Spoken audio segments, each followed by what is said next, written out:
Oi, pessoal, sejam muito bem-vindos ao Clube Cinema na TVC. Eu sou Daniel Herculano e hoje eu estou recebendo uma colega aqui, Raíssa Ferreira. Raíssa Ferreira, que eu conheci no Twitter e fez um fio excepcional sobre o novo filme do M. Night Shyamalan, Knock at the Cabin. No Brasil, Batem a Porta, né? Que é uma adaptação de O Chalé no Fim do Mundo, do Paul Tremblay. Então, a gente vai comentar um pouco aqui sobre o filme, basicamente o que a gente achou do filme, e depois vamos falar especificamente sobre a adaptação do livro do Paul Tremblay, porque dessa feita, né, assim como o último filme do Shyamalan, O Tempo, ele não fez um roteiro original, ele adaptou uma obra e tem as suas diferenças, eu acho que positivamente para o filme. Raíssa, seja muito bem-vinda aqui ao Clube Cinema da TVC.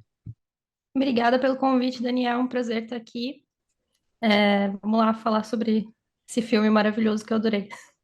Eu queria que você falasse antes da gente começar, para o pessoal já te conhecer também, a tua arroba, Letterboxd, Twitter, Instagram, onde é que o pessoal acha o que tu escreve, né? Ou eventualmente o que tu grava, enfim, fica à vontade. Eu escrevo principalmente para a revista Singular, então a maioria dos meus textos estão lá, mas eu falo bastante sobre cinema no meu Twitter, como você falou, né? Em todas as redes sociais é @RaíssaLFE. Vamos lá, Raíssa LFE, tá? Isso. Letterboxd também, né? Eu olhei aqui no Também. Letterboxd também, para quem especificamente gosta do Letterboxd, e no Twitter que sempre vão ter aí pequenas análises ou até alguns fios bem interessantes. Bom, falando do Batem a Porta, né? O suspense do M. Night Shyamalan, que muita gente fala até sobre a questão da bilheteria, que não foi muito alta, enfim, mas o filme custou só 20 milhões, eu acho que ele ainda vai fazer muito dinheiro, é um filme que instiga muita coisa, e basicamente a sinopse é que durante as férias, né, numa cabana remota, uma jovem e seus dois pais são feitos de reféns por quatro estranhos armados e que exigem que a família faça uma escolha impensável para evitar o apocalipse.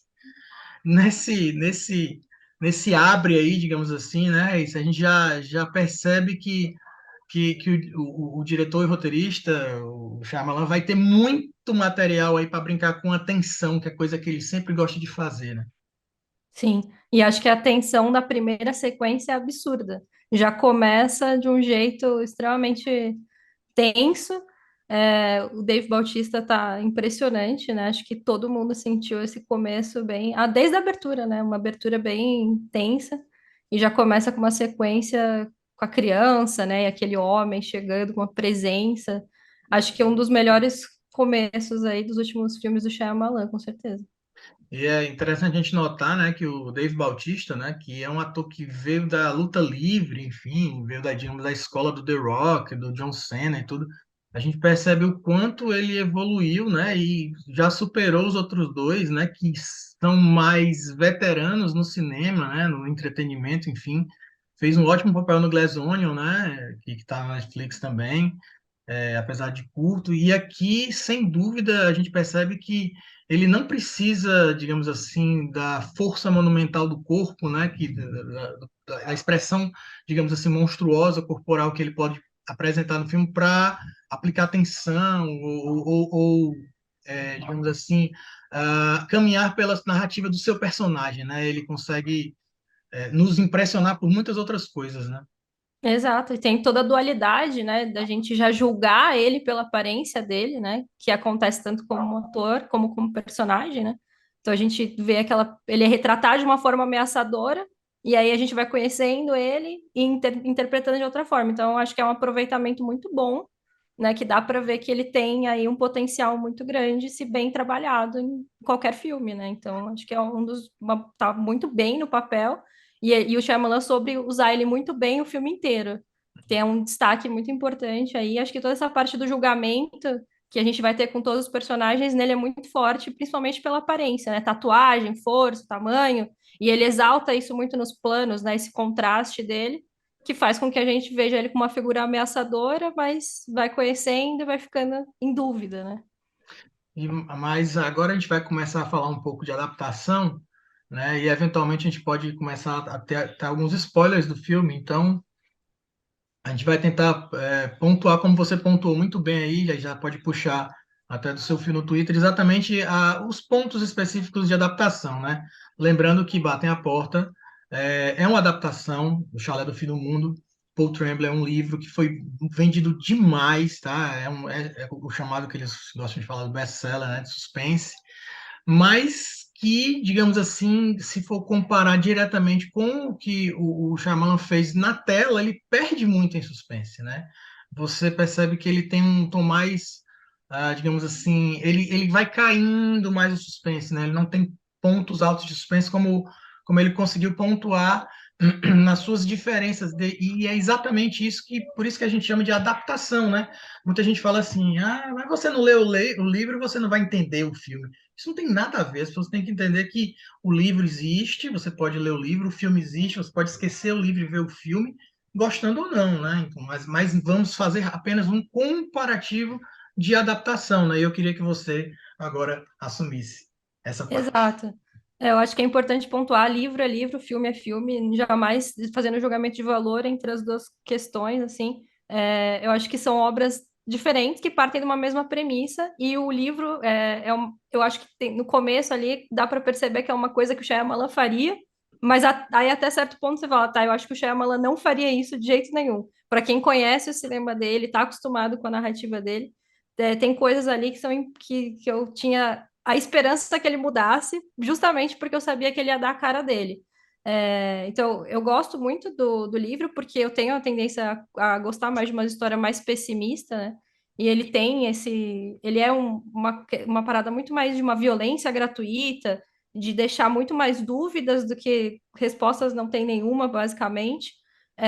E ele tem esse tom muito mais pessimista da humanidade, do que está acontecendo, que o Shyamalan vai mudar completamente. Então, acho que essa tensão que você falou, né, que ele vai perdendo, no filme, realmente, no começo tem, e ela vai se perdendo porque ele faz questão, né, no filme de falar pra gente o que tá acontecendo, né? Ele não vai deixar, ele vai no começo brincar com essa dúvida que você pode ter ali lado a lado com os personagens, mas depois ele vai fazer questão de falar, não, realmente o mundo tá acabando, é isso que tá acontecendo, e aí o que que você vai fazer com isso, né? E no livro, não, ele fica o tempo inteiro te deixando muito mais na dúvida, né? Tanto que ele, na verdade, é um livro que tem o que a gente pode chamar de um final aberto aí, porque ele não te dá nenhuma resposta. Simplesmente a tragédia, a desgraça, a violência pela violência, e não sabemos aí que aconteceu, se o mundo acabou ou não acabou, valeu a pena, não valeu. Então, acho que as mudanças que ele faz são muito típicas realmente de alguma coisa que ele faria, assim, realmente, de nos Vamos, mostrar o que está acontecendo, né? vamos topicar as mudanças, porque aí as pessoas podem eventualmente depois, se quiser comparar também, né, e colocar a sua opinião em relação às mudanças, né? Exatamente como você fez lá.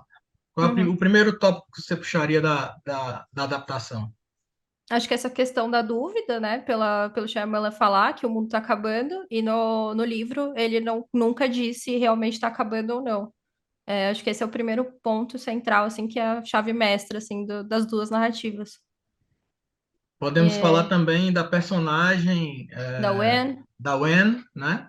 A criança, né, no livro ela morre, né, enfim, no acidente ali, que o pai dela, o Andrew tá tentando defender, né, com a arma, e aí brigando com o Leonard, ela acaba levando um tiro no rosto, que é, enfim, uma questão super violenta que fica meio impactante demais, assim, né, porque aí depois que você perde seu filho, o que que importa mais salvar a humanidade, né, acho que meio que essa a mensagem que fica, e no filme ele mantém a família unida até o final, até o sacrifício do Eric, que é outra mudança, né, que Isso. acontece.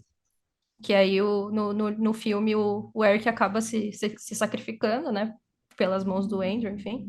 E no final do livro, o Andrew, ele convence o Eric a não fazer nada, né, a não se sacrificar, e eles vão embora juntos, né, com o corpo da Gwen, enfim. Tem a outra personagem também, que ela permanece até o final, que você colocou, A né? Sabrina. Isso, da Uhum. Sabrina. Pode falar É. um pouco também. Aham. No filme, ele faz essa questão dos quatro cavaleiros, né? E mantém a ordem dos sacrifícios, tudo certinho, bem ritualizado, e todos eles se sacrificam, né? Na ordem que eles tinham planejado. Mas no livro, isso é diferente, né? Eles acabam perdendo a mão, o Andrew acaba matando a Adrienne, não é ela que não tem o sacrifício, e aí a Sabrina, ela meio que foge e volta, E ela acaba ficando em dúvida se realmente tudo aquilo é real, muito pela questão do Redmond, que eles falam que é o cara que agrediu ele no bar, né? Isso, No livro não fica claro se é ele ou não, porque ele não vai atrás do documento, e tal, que no filme o Shyamalan faz questão de mostrar que de era ele, mostrar. sim. Isso. Mas no livro não tem. E aí a Sabrina ela fica em dúvida e por isso ela ajuda eles a fugirem e depois ela se mata, mas enfim, ela fica meio que sem saber o que está acontecendo e acaba levando eles para fora para achar o carro para eles fugirem. Tem a questão das pragas também, né? Que obviamente é uma coisa que puxa bem no livro, mas que no Shyamalan ele mostra de uma forma diferente para que desenhe, né, de uma forma mais real do que está acontecendo, né? Isso. Eu acho que no livro, aliás, no filme, o Shyamalan, ele dá uma sensação de mundo, né? Muito grande através das pragas. Que no livro parece que não existe nada além do que está acontecendo ali, apesar da televisão. Parece que está tudo acontecendo só ali. E no filme ele tem uma sensação de mundo muito maior. Acho que a maior questão é a dos aviões, porque quando os aviões começam a cair no filme, você fala, não tem como o mundo não estar acabando, né? Ele esfrega na sua cara. E no livro, se eu não me engano, são 7 aviões que caem só no mundo inteiro.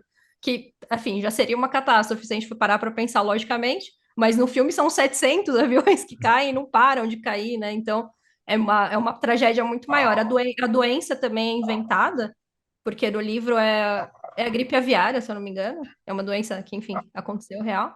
E no filme ele faz uma doença X lá, que ele inventa, mas que dá essa sensação, acho, muito maior de um apocalipse, de um mundo lá fora, enquanto no livro parece que eles estão vendo notícias normais, assim, na televisão.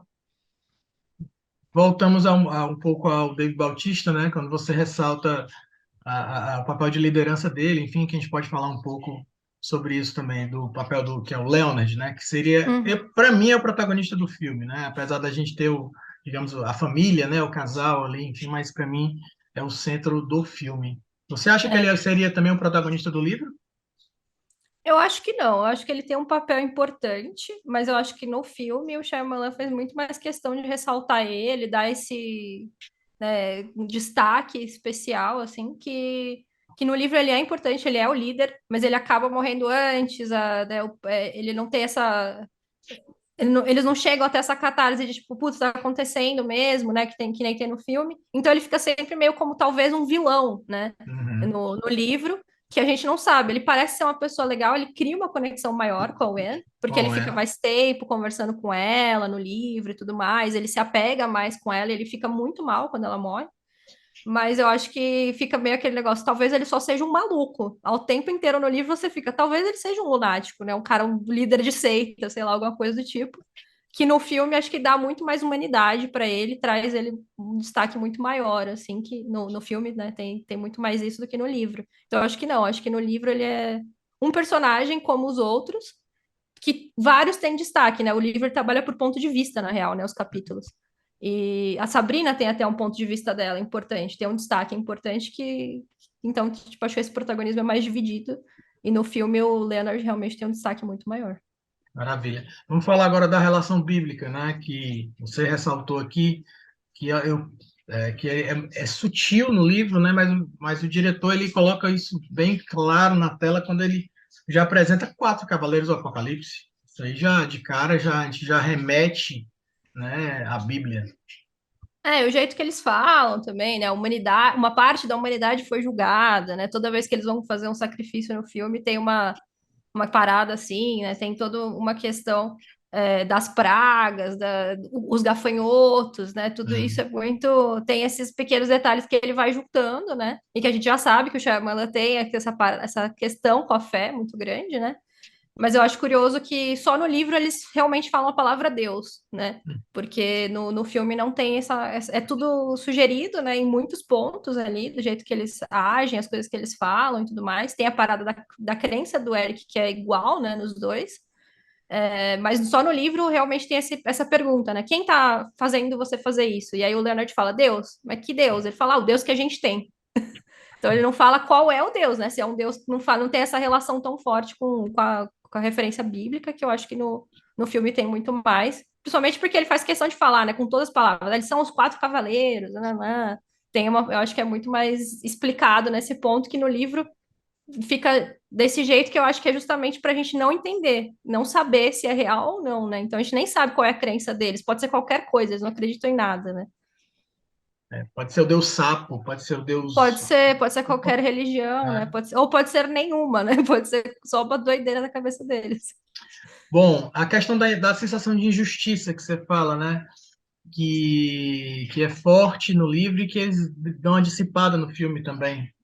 Sim, acho que principalmente pela morte, né, da Wen, que eu acho que a gente tem esse pessimismo muito grande no livro, que, sei lá, é o que eu falei, né, seu filho morre, para que você vai salvar o mundo se seu filho já morreu, né, acho que é muito forte, e como não tem fica sempre essa dúvida, parece que tudo que está acontecendo com eles é muito injusto, eles sofrem muito, tem muita violência, muita briga, né, É, coisa que acontece muito mais violento, muito mais forte no livro, e dá essa sensação de que é tudo em vão, assim, para nada, né? Não tem resposta. Quando no filme, justamente ele entregar essas respostas faz com que a gente não fique amargurado, né? Tipo, ele quis salvar a humanidade, enfim, a gente vê que tudo aquilo é real, foi a escolha deles, cada um faria a sua, enfim. Mas a gente não fica com aquela sensação de, putz, eles foram amarrados, torturados, né? Já que no livro tem muito forte, que eu falei até que para mim lembra muito violência gratuita, né? sim, Que tem no filme, os dois filmes, né? dois Me filmes. lembra muito. Bom, o rancor que Paul Tremblay carrega na obra, né? Essa questão até que você comentou agora, a gente pode comentar um pouco mais rápido, exatamente por isso, né? A gente tem um sacrifício, vai servir para quê, enfim, mas ele continua colocando isso como uma força, né, que move as suas páginas, enquanto o Shyamalan coloca, tipo assim, pô, a gente pode salvar, pode ser algo melhor, e a partir disso ele cria a tensão, né, de salvar o mundo, né? Acho que essas diferenças são bem interessantes em relação à boa adaptação. Eu acho que tá tudo ligado, né? O Shyamalan, ele mostra que ele acredita na humanidade. E acho que em vários momentos, assim, não só nesse filme, né? Então ele sempre tem essa questão da fé nas pessoas e resolver no núcleo familiar, né? Então, a partir desse amor entre a família, entre as pessoas ali, resolver um problema muito maior externo. Que no livro eu acho que dá para sentir um rancor, assim. Quer dizer, para que a gente vai salvar essas pessoas que só machucam, só maltratam, só fazem coisas ruins? Então, eles estão sempre discutindo isso no livro, e tudo é tão ruim que acontece lá dentro, e tão sem sentido, né, que nem eu acabei de falar, que eu mesma lendo fiquei com raiva. Eu falei, não, eu sairia fora com certeza, né? Então, e no filme, o Shyamalan faz questão de, até das coisas que o Leonard faz, como ele é, cada um deles, né? A Adrian, tipo, no final, eu acho muito apelativo como ele mostra que ela realmente tinha um filho, eles vasculhando os itens de cada um dos cavaleiros Sim, no no carro, carro e né? tal. Tem uma parada da humanidade, né? Muito forte. Tipo, pô, essas pessoas elas saíram da onde elas estavam, da família delas, para se sacrificar pelo mundo, né? Então, acho que tem é muito mais otimista, né? É isso. E para a gente chegando já ao final, né, tem essa questão de que sim, o diretor e o roteirista Shyamalan, ele coloca os pingos nos is, ele realmente finaliza explicando mais ou menos o que está acontecendo, né? E tem aquela questão de a gente pensar da fé versus a razão, né? Acho que isso consegue finalizar o filme, para mim, de uma forma satisfatória. Acho que ele começa melhor do que termina, mas, é, enfim, a gente pode comentar um pouco sobre isso. Eu acho que ele termina bem, assim, é a visão dele, tá? Assim, eu pessoalmente sou uma pessoa mais pessimista. Se eu fosse, eu fiquei o tempo inteiro em dúvida ali. Eu acho que isso que é muito interessante no filme, porque ele te entrega ele te coloca meio que no mesmo lugar deles, assim. Então ele não te dá não dá nenhuma informação para o espectador que ele não tá dando para eles também dentro do filme. Então a Uhum. gente pode acreditar ou não, e depois que vão sendo dadas as provas para gente, ainda assim pode restar uma dúvida que eu acho que muito se define pela cena que o Leonard está escondido no banheiro, ele quebra uma janela minúscula que claramente o Dave Bautista não passaria, mas o Andrew mesmo assim fica em dúvida, que eu acho que é essa a questão. A gente, às vezes, mesmo que tenha muito claro, pode ficar, dependendo do nosso ceticismo, com o pé atrás. E eu acho que ele entrega muito essa experiência, apesar dele estar mostrando tudo aí, ele faz questão de, no final, que eu acho que é uma coisa que o Shyamalan faz bastante, de querer dar um fechamento que entrega a resposta, né? Tá sempre mostrando pra gente qual é a verdade dos acontecimentos e tudo mais, que é uma questão que no livro é completamente diferente, que você pode achar o que você quiser, enquanto no filme você pode ver que está acontecendo mesmo, embora você tenha suas questões com quão absurdo é, né, o que está acontecendo, mas ele está te falando o que realmente está acontecendo. E até para finalizar, bom, em relação à adaptação a gente finalizou, mas eu queria ressaltar também que é muito bom a gente ver um diretor como o M. Night Shyamalan utilizar desse mote, né, de estar numa cabana, de 7 pessoas apenas, e se utilizar da sua técnica, do seu super close, dos seus cortes, né? Ele tem um corte muito interessante quando o Leonard vai usar a Sim. arma dele, né? Então, enfim, é muito bom ver ele trabalhando dessa forma, né? Porque ele entrega um filme que a gente consegue olhar outras coisas minimamente além da história que a gente está vendo, né? Ele é um diretor Sim. super técnico. Não, e ele eu acho que é um Shyamalan muito mais objetivo agora, assim, focado no que realmente interessa, né? Ele trabalha muito bem num espaço pequeno para dar uma noção de mundo, e ele está muito interessado em ser objetivo ali no que está acontecendo. Tem poucas digressões de mostrar alguma questão do passado ali para contextualizar, mas ele é muito objetivo no que está acontecendo ali, trabalha muito bem economicamente ali naquele espaço, com aquelas pessoas. Eu acho que em relação, se a gente pensar em Tempo, que é o último filme, e outros, assim, ele está muito mais focado e muito mais objetivo em mostrar e construir uma tensão com poucas coisas, né?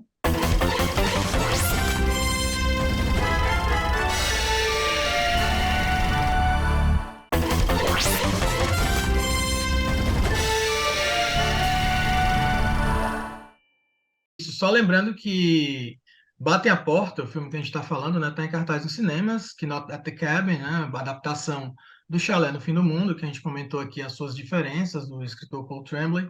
E para quem não lembra ou não sabe, ou chegou agora no mundo, o M. Night Shyamalan foi indicado ao Oscar de melhor filme, melhor diretor, melhor roteiro original por Sexto Sentido, e de lá para cá vem fazendo filmes bem interessantes, com uma ou outra quebra, digamos assim, de percurso, né? Teve o Último Mestre do Ar, que é uma adaptação bem ruim, teve Fim dos Tempos, que começa super bem, depois termina super mal. Mas, enfim, eu acredito que depois de A Visita, né, que é em 2015, ele conseguiu se restabelecer aí fazendo filmes baratos, né, e que renderam muito dinheiro e que deram a ele novas oportunidades como essa, né? Eu, particularmente, sou uma fã de Fim dos Tempos. Eu gosto bastante, mas eu sou fã de Shyamalan, não tem jeito. Eu acho que Fim dos Tempos, inclusive, dialoga bastante com Batem a Porta, mas Batem a Porta é infinitamente melhor, com certeza. Eu acho que eu e o Chico Fireman do Cinema na Varanda somos os poucos únicos que defendem a Dama na Água. Eu Ah, eu gosto gosto muito muito. também. Ó, Gosto, que bom. defendo com certeza. Eu Eu- sou grande E, fã da fantasia do Shyamalan, assim, pra mim, ah, eu abraço sempre a ideia. e lembrando que ele aparece no filme também, hein, como de costume, ele tá lá no Vendendo air Batem a fryer. Porta. Como de costume, né? Dessa feita, ele aparece ali na televisão, numa propaganda, né, de vendas, enfim, no Polishop da vida. É bem divertido de ver ele ali. Aí quando ele aparece, você fala assim: olha só onde foi que ele mesmo se meteu, né? Sim. Bom, Raíssa, fala de novo aqui para o pessoal do Clube Cinema, onde é que a gente encontra teus textos, teus perfis que você deseja ser seguida sobre cinema. E, de antemão, já te agradeço imensamente o papo. A gente pode conversar outros dias sobre outros filmes. Com certeza, muito obrigada, foi muito legal conversar. Então, de novo, meus textos estão na revista Singular e eu falo de cinema, todos os filmes que eu assisto, comento outras questões no Twitter, principalmente, Raíssa LFE, e em todas as redes, Letterboxd, enfim, Raíssa LFE também. É muito bom ver que você é fã da mídia física, viu? Eu não Sim, tô, eu não tô na minha casa aqui, não posso mostrar a estante, mas compartilho com você dessa paixão. E aqui no Clube Cinema a gente tem o apoio cultural do Clube de Assinatura Clube Box, que envia todo mês filme, livro, camiseta e aposta no DVD, aposta no Blu-ray quando o cliente pede, e a gente tá sempre acreditando aí que a mídia física vai resistir, porque a gente precisa disso também, né? Não é só streaming, pessoal, não é só streaming. Se com você quiser dar uma certeza. dica aí de um filme, pega na estante um filme pra gente, indica pra gente finalizar com isso aí. Aqui só tem filme velho, eu acho, vamos ver. Ah, fica à vontade. Ah, muito bom, Relatos Selvagens. Ó, filmaço argentino, Filmaço. filmaço, Aqui tem filmaço. uns 400 DVDs só, mas estamos tentando aumentar. Maravilha. Raíssa, muito obrigado. Pessoal, essa semana no Clube Cinema a gente falou de Batem a Porta, a gente fez um apanhado geral do filme do M. Night Shyamalan que está em cartaz nos cinemas e especificamente comparou a sua versão de tela e versão de páginas do Xalé do Fim do Mundo. Muito obrigado. Semana que vem a gente se encontra. Tchau.